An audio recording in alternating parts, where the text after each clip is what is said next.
अस्सलाम वालेकुम। अच्छा बच्चों, ये इस चैप्टर का इंशाल्लाह ये लास्ट लेक्चर होगा और ये चैप्टर इंशाल्लाह हमारा मुकम्मल होने वाला है। कुछ चीज़ें रह गई थी इसमें डिस्कस होने से, आपको याद हो अगर तो लास्ट लेक्चर में ग़ालिबन लेक्चर नंबर 6 था शायद वो, उसमें हमने यहाँ तक डिस्कशन को मुकम्मल किया था। हमने आपको रास के बारे में समझाया था, ये जो एक सिस्टम था। एनीवे अच्छा, अब आगे हम बात करते हैं जो रिमेनिंग टॉपिक्स हैं इस चैप्टर से रिलेटेड। अब हम डिस्कस कर रहे हैं गुनेट्स के बारे में। गुनेट्स बेसिकली, गुनेट्स का मतलब लिया जाता है, गुनेट्स के मायने होते हैं reproductive organs. Gonads means reproductive organs.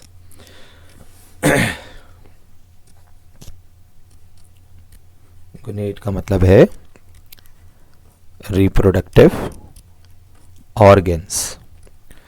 अब जाहिर सी बात है कि आप जानते हैं कि दो तरह के रिप्रोडक्टिव ऑर्गेन्स होते हैं, मेल रिप्रोडक्टिव ऑर्गेन और फीमेल रिप्रोडक्टिव ऑर्गेन। जब हम मेल रिप्रोडक्टिव ऑर्गेन की बात करते हैं तो हमारे जहन में टेस्टिस का तस्वुर आता है, और जब हम फीमेल रिप्रोडक्टिव ऑर्गेन की बात करते हैं तो हमारे जहन में ओवरीज का कॉन्सेप्ट आता है। तो इससे पता चला कि गुनेट्स दो तरह के होते हैं, रिप्रोडक्टिव ऑर्गेन दो तरह के होते हैं, टेस्टिस और ओवरीज। टेस्टिस को मेल गुनेट और ओवरीज को फीमेल गुनेट्स कहा जाता है। अच्छा, अब बारी बारी हमें एक एक करके डिस्कस करना है। पहले हम बात कर रहे हैं यहाँ पर टेस्टिस के बारे में, मेल गुनेट्स के बारे में। जैसे कि लिखा गया है कि द मेल गुनेट्स और testis secrete an important hormone which is called the testosterone. Testis से सिक्रीट होने वाले हार्मोन का नाम है testosterone hormone. This hormone is synthesized by Leydig cells of testis. अब ये एक अहम बात है कि ये टेस्टिस में ये हार्मोन बनता है, लेकिन टेस्टिस में कहाँ बनता है, कौन से सेल्स हैं जो ये हार्मोन सिंथेसाइज करते हैं, तो उन सेल का नाम है लेडिक सेल्स। Leydig cells. अच्छा, अब इसकी अगर मैं तफसील में जाता हूं कि ये लेडिक सेल्स क्या होते हैं, तो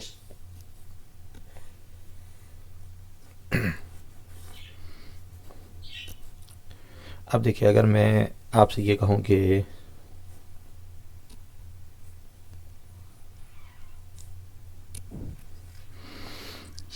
देखिए, ये टेस्टिस का स्ट्रक्चर अगर हम ड्रॉ करते हैं,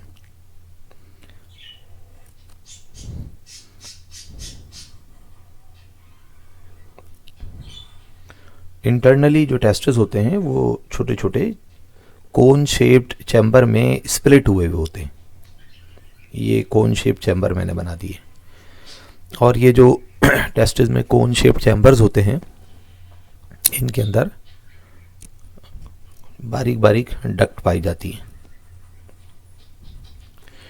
ये इस तरह से यहाँ पर ये एक नेटवर्क की शक्ल में, बंच की शक्ल में डक्ट मौजूद होती हैं टेस्टिस के अंदर।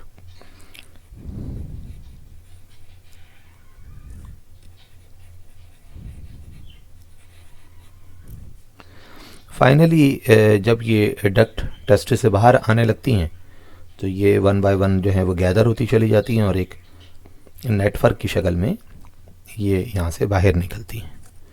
ये समझ लीजिए कि सारी जो डक्ट हैं उनका ये जंक्शन हो गया। ये फिर ये जंक्शन जो है वो एक सिंगल ट्यूब में कन्वर्ट हो जाता है इस तरह से।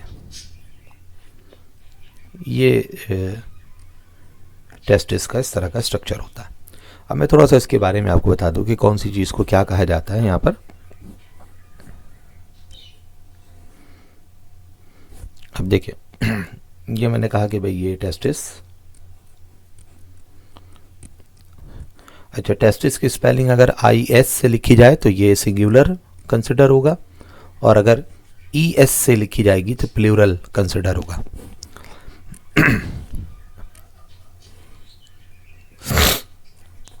अच्छा, अब मैंने आपसे ये कहा था कि टेस्टिस के अंदर ये छोटे छोटे चैम्बर्स होते हैं, कोन शेप चैम्बर। इन चैम्बर्स को कहते हैं लोब्यूल्स। फिर हमने कहा कि यहाँ पर इन लॉब्यूल्स के अंदर ये रेड कलर की जो मैंने बहुत ज़्यादा कॉन्वोल्यूटेड फॉर्म में डक्ट बनाई हैं, इन डक्ट्स को कहा जाता है सेमनीफेरस ट्यूब्यूल।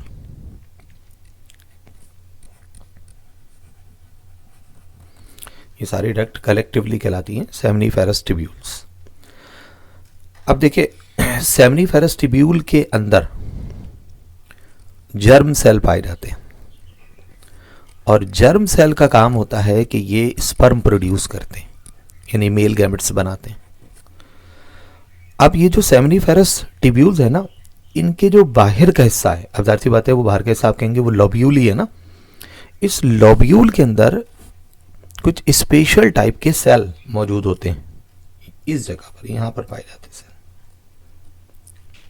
ये जो यहाँ लॉब्यूल में सेल मौजूद है, ये जो मैं ग्रीन कलर के बना रहा हूँ, यानी ये सेमनीफेरस ट्यूब्यूल के अंदर नहीं है, सेमनीफेरस ट्यूब्यूल के बाहर हैं, लेकिन लॉब्यूल के अंदर ही हैं। ये जो मैंने सेल ड्रॉ किए हैं बच्चों, इनको कहते हैं लेडिक सेल्स। ये वो सेल्स हैं जिनका काम होता है कि they are responsible to produce the testosterone hormone. ठीक है, तो ये कहाँ पर बनते हैं? सेमनीफेरस ट्यूब्यूल के अंदर बनते हैं, ये बाहर बनते हैं। यानी ये जो हार्मोन है टेस्टोस्टेरोन हार्मोन, ये कहाँ बनता है? तो आप कहेंगे सेमनीफेरस ट्यूब्यूल के आउटसाइड बनता है, इनसाइड नहीं बनता। अब मैं वापस आता हूँ अपनी बात पर। अब ज़रा देखिए इस पे क्या लिखा हुआ है, नोट्स पे क्या लिखा हुआ है।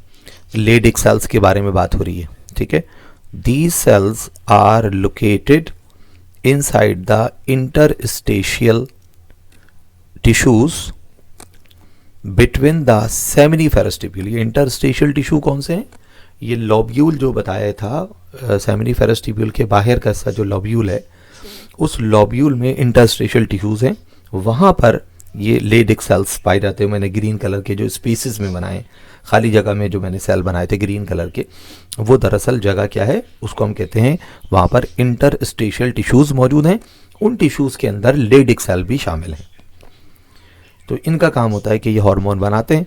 अच्छा, अब ये टेस्टोस्टेरोन हार्मोन, जिसको हम कह सकते हैं कि ये मेल हार्मोन कंसिडर किया जाता है, इस हार्मोन का बॉडी में क्या रोल है, क्या किरदार है?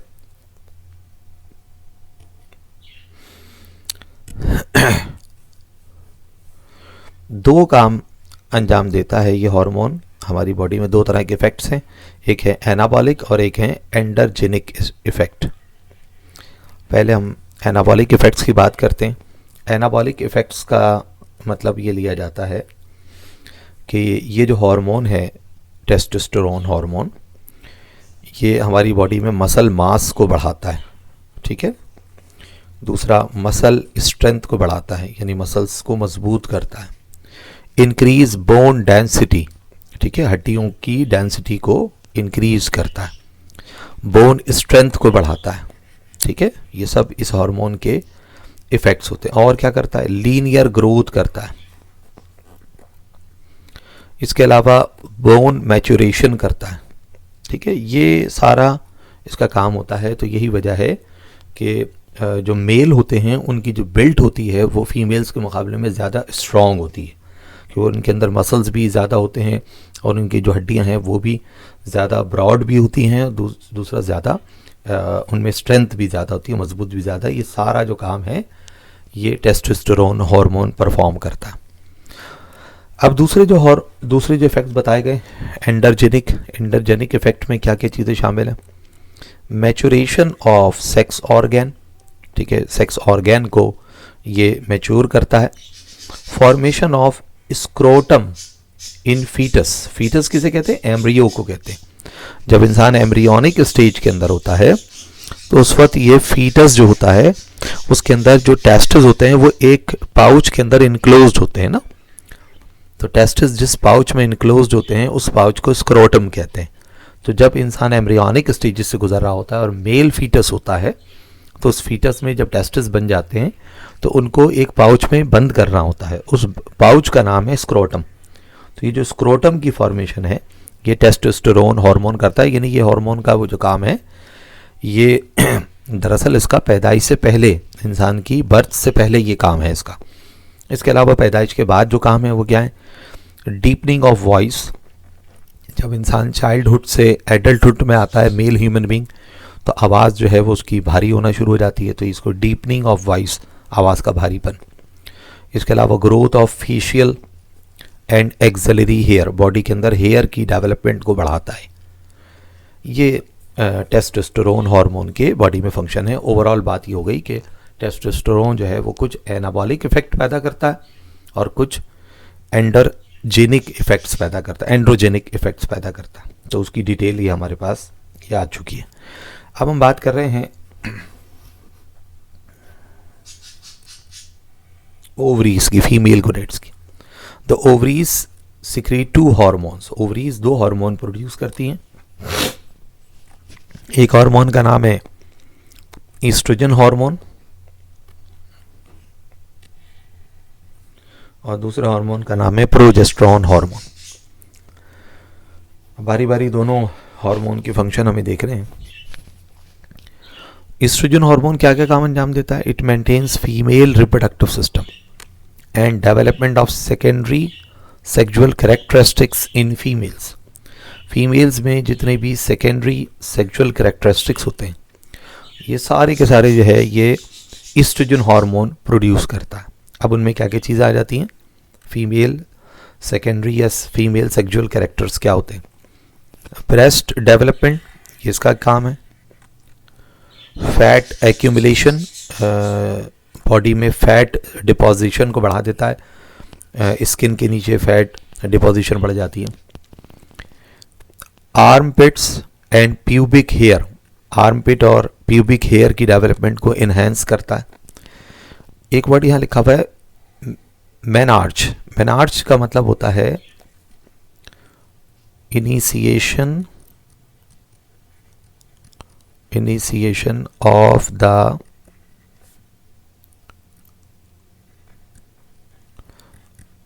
The menstrual cycle. ठीक है, फर्स्ट मेंस्ट्रुअल साइकिल जो इनिशिएट होती है, स्टार्ट होता है, उसका आगाज जो होता है वो इसी ईस्ट्रोजन हार्मोन की वजह से होता है। प्रोजेस्टेरोन हार्मोन क्या क्या काम अंजाम देता है बॉडी में? इट मेंटेन्स द यूट्रस, ये यूट्रस को मेंटेन करता है। यूट्रस फीमेल रिप्रोडक्टिव सिस्टम का वो पार्ट है जहां पर एम्ब्रियो डेवलप होता है। एम्ब्रियोनिक डेवलपमेंट जो होता है वो इसी रीजन में होता है। तो ये इसको प्रिपेयर करता है कि ये फीटस को अपनी वॉल के साथ अटैच कर सके, होल्ड कर सके। It maintains the uterus which supports the growth and development of the foetus. ठीक है। अच्छा, इसके अलावा हमारी बॉडी में कुछ छोटे छोटे टिश्यूज़ हमारी बॉडी के मुख्तलिफ रीजन में स्कैटर्ड फॉर्म में पाए जाते हैं और ये टिश्यूज़ जो हैं ये भी एंडोक्राइन ग्लैंड का काम अंजाम देते हैं क्योंकि ये हार्मोन सिक्रीट करते हैं। अब इन हार्मोन में से एक हार्मोन का जिक्र किया गया यहाँ पर, गैस्ट्रिन हार्मोन। ये इसका क्या काम होता है? Enhancing mucosal growth. Mucosal growth ये स्टमक की जो इंटरनल वॉल होती है या इंटेस्टाइन्स की जो इनर मोस्ट वॉल होती है उसको म्यूकोजा कहते हैं, तो उसकी ग्रोथ को ये बढ़ाता है। और क्या करता है? गैस्ट्रिक मोटेलिटी को, स्टमक के अंदर जो फूड की मूवमेंट है उसको बढ़ाता है। और आपको पता है कि स्टमक और इंटेस्टाइन की दीवारों में जो मूवमेंट होती है उसको पेरिस्टाल्सिस कहते हैं, उसको ये इंक्रीज करता है। Secretion of pepsinogen and hydrochloric acid from the wall of stomach. Stomach की दीवारों से पेप्सिन हार्मोन और हाइड्रोक्लोरिक एसिड, और अगर मैं ये कहूँ तो कुछ गलत नहीं होगा कि पेप्सिनोजन हार्मोन और हाइड्रोक्लोरिक एसिड और इसमें कुछ चीज़ें और भी शामिल हैं, उनको मिलाकर हम कहें गैस्ट्रिक जूस। तो ये गैस्ट्रिक जूस की सिक्रीशन को तेज़ करता है। स्टमक में जो फूड डाइजेस्ट होती है वो गैस्ट्रिक जूस की वजह से होती है, तो गैस्ट्रिन हार्मोन गैस्ट्रिक जूस की सिक्रीशन को कंट्रोल करता है। दूसरा हार्मोन है, उसका नाम है secretin hormone. It is the hormone of duodenum which regulate the environment of stomach. ये स्टमक के इन्वायरमेंट को रेगुलेट करता है, लिवर के इन्वायरमेंट को रेगुलेट करता है, पैनक्रियास के इन्वायरमेंट को रेगुलेट करता है। देखिए, इन्वायरमेंट को रेगुलेट करना बहुत इंपॉर्टेंट है। जब कोई ऑर्गन अपने नॉर्मल एनवायरनमेंट में होगा तो वो अपनी नॉर्मल फंक्शनिंग करेगा, और अगर उसका एनवायरनमेंट मुनासिब नहीं होगा तो वो उसका फंक्शन भी डिस्टर्ब हो जाएगा। मैं आसान करके ये कह दूं कि आप सब जानते हैं कि स्टमक की एक ख़ास पीएच होती है। स्टमक की पीएच 1.5 से 2.5 के दरमियान मेंटेन होती है, और स्टमक अगर इस पीएच पे रहेगा तो वहाँ आने वाली जो फूड है वो प्रॉपर्ली डाइजेस्ट होगी। तो ये हार्मोन स्टमक की पीएच को मेंटेन करता है, तो ये उसका एनवायरनमेंट हो गया स्टमक का, ठीक है।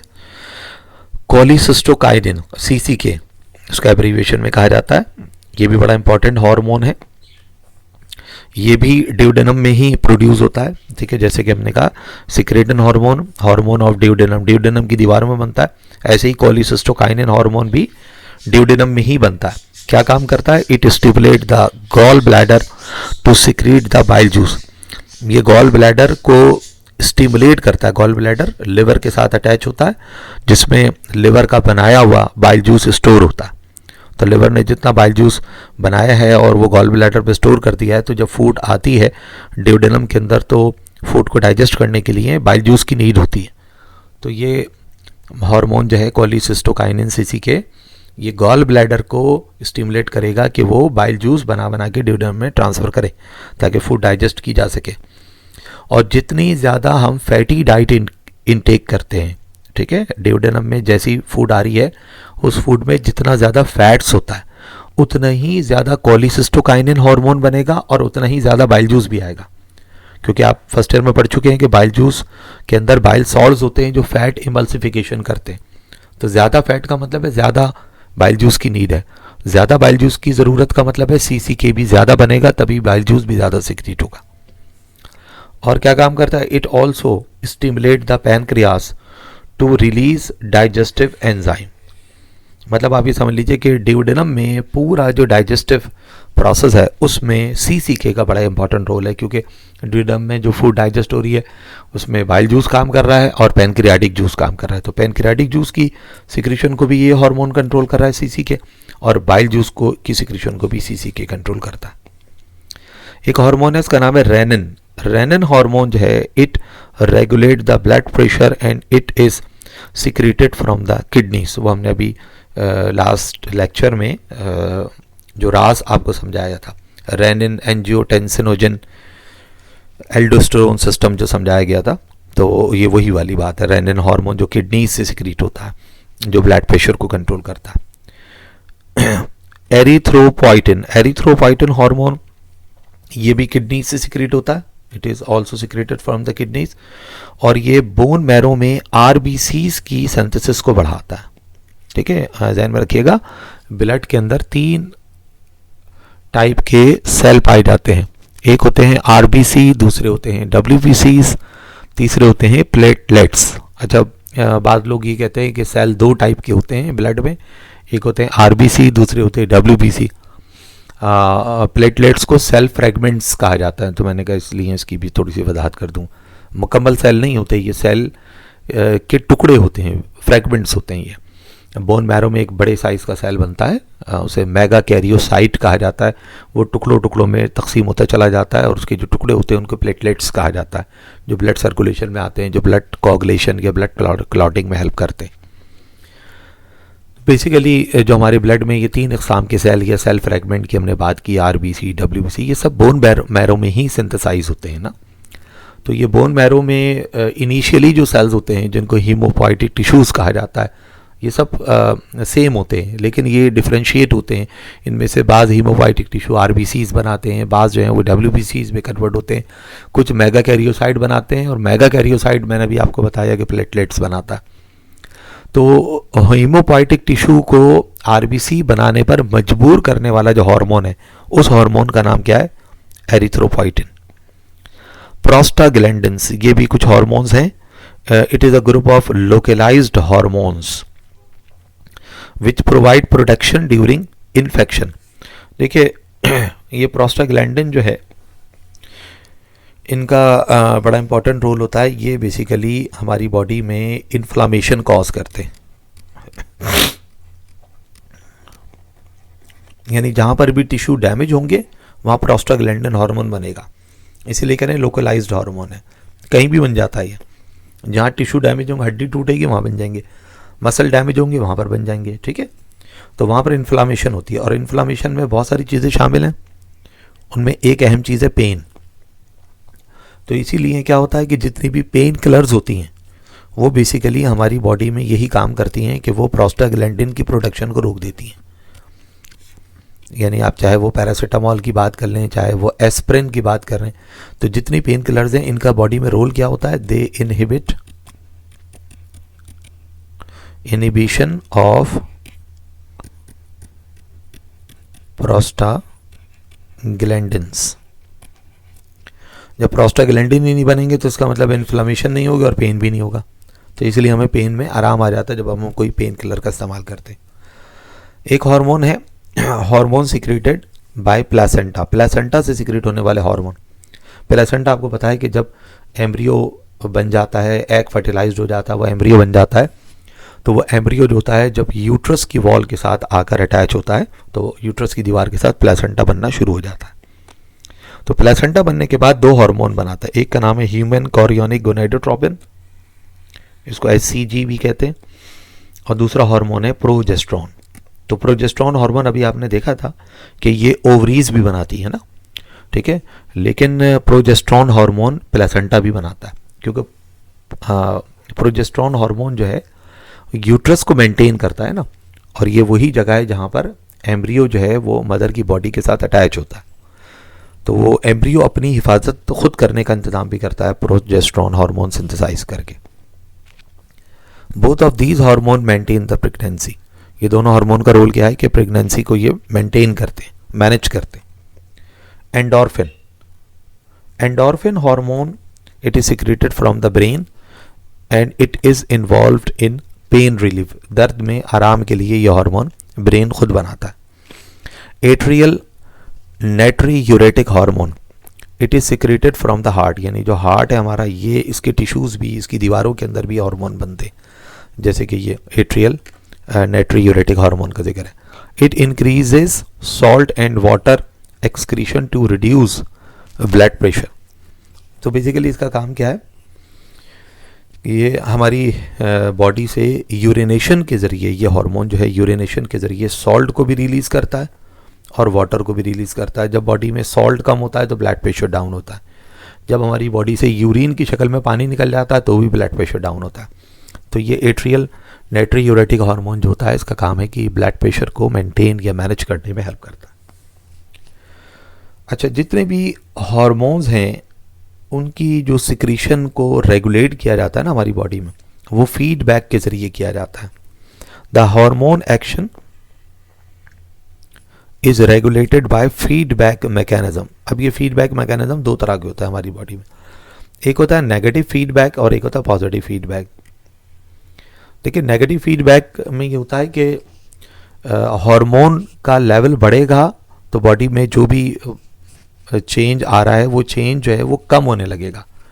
जैसे अब एग्जांपल देखिए, नेगेटिव, जैसे यहाँ पर बात की गई इंसुलिन हार्मोन की। इंसुलिन हार्मोन क्या काम करता है, शुगर लेवल को डिक्रीज करता है, यानी इंसुलिन जितना ज़्यादा सिक्रीट होगा बढ़ी हुई शुगर उतनी तेज़ी से कम होगी। तो यही मैंने आपसे कहा कि ये हार्मोन वो होते हैं, या नेगेटिव फीडबैक का मतलब ये होता है कि अगर हार्मोन ज़्यादा प्रोड्यूस होगा तो बॉडी में जो भी चेंज आया है, अब चेंज यहाँ पर इंसुलिन के लिहाज से क्या होगा, शुगर लेवल का बढ़ जाना, शुगर लेवल बढ़ा हुआ है तो इंसुलिन हार्मोन क्या चेंज लेकर आ रहा है, बढ़े हुए शुगर लेवल को डिक्रीज कर रहा है, इसे कहते हैं नेगेटिव फीडबैक।